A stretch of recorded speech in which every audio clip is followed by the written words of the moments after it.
Both my parents are actually immigrants from the Dominican Republic. That's a Latin country in the Caribbean. So technically, I'm Hispanic, but nobody ever believes me.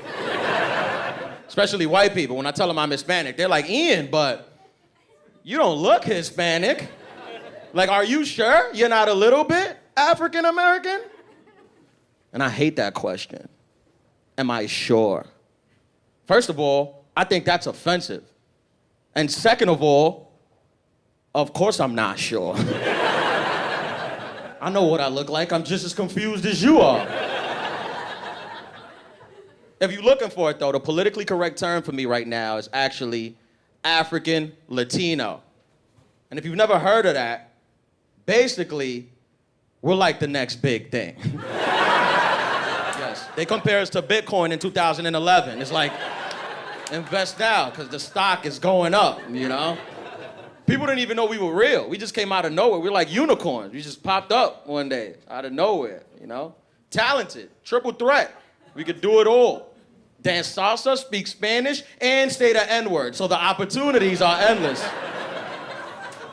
I'm a proud Hispanic man, though. A lot of negative stereotypes about Hispanic men right now. I had a girl tell me she don't date Hispanic men because they cheat and they can't commit to a relationship, but that's a stereotype. You can't always listen to what other people say. Like my grandparents, they just celebrated 59 years of being together.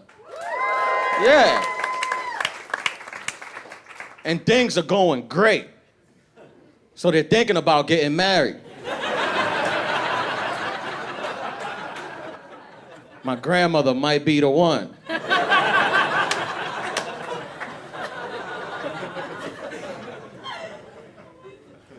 I was raised too old-fashioned, that's my problem. Like, my parents been together a long time, my grandparents together a long time, so I think I'm too much of a gentleman. Like, I don't apply to modern dating, because I'm too nice. You can't be too nice in modern dating. Like, I was on a date recently, I took this girl out. First date, I took her out, and the bill came, and the bill was $265. And I paid it. I paid it because I'm a gentleman. And I'm not the kind of guy that thinks if I take you out and spend $265 on you, then you owe me sex. But mainly that's because I don't think sex is worth $265. I'm the kind of guy, if I take you out and spend $265 on you, now I think you owe me money. Like, even if she wanted to, I wouldn't have sex with her that night, because I don't want her to confuse that for payment. I don't want her walking around thinking we're even. It's like, miss, you owe me $145. Do you have Venmo, or who do you bank with? But I'm 28. My grandparents think I should settle down.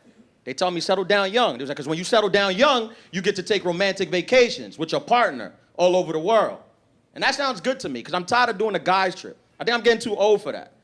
Like, I've done Vegas a bunch of times, I've done Miami a bunch of times, and that was fun. But my boy came up to me the other day. He was like, Ian, you know what we still need to do? And I was like, what? And he was like, we need to go see Paris.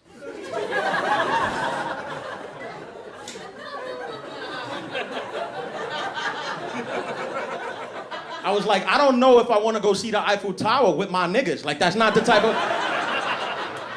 It's not the type of vacation I want to go on. I don't know if y'all know this, but not every vacation is meant for you to go on with other men. Like, I learned that the hard way. Because a couple months ago, I thought it would be a good idea to go on a cruise with my best friend. It was just me and him. We thought it was gonna be a singles cruise with like a bunch of single girls running around, but it wasn't. It was just me and my best friend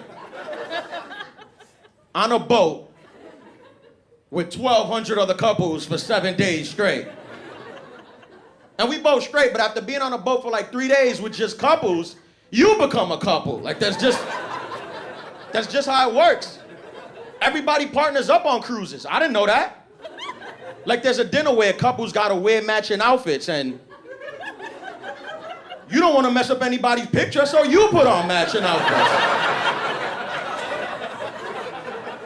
And then people come up to you, they'll see you, and they'll say things like, you guys look adorable. And You just say thanks and keep it moving. You don't got time to explain to everybody that y'all not together. You gotta go to the salsa class on the lover's deck. Y'all know how cruises work. Here's why you don't go on a boat with another man. When you on a boat, 7 days, that's a long time. You're gonna argue. But you're with another man, so your arguments won't make sense. You start fighting about stuff that men shouldn't be fighting about, and it'll change your relationship. Like, I got upset at my best friend at the dinner table because he was ordering too much dessert. That's not the type of stuff men should be fighting about. I know that. But that's my best friend. And diabetes runs in his family, and I don't want to have to see him go through that.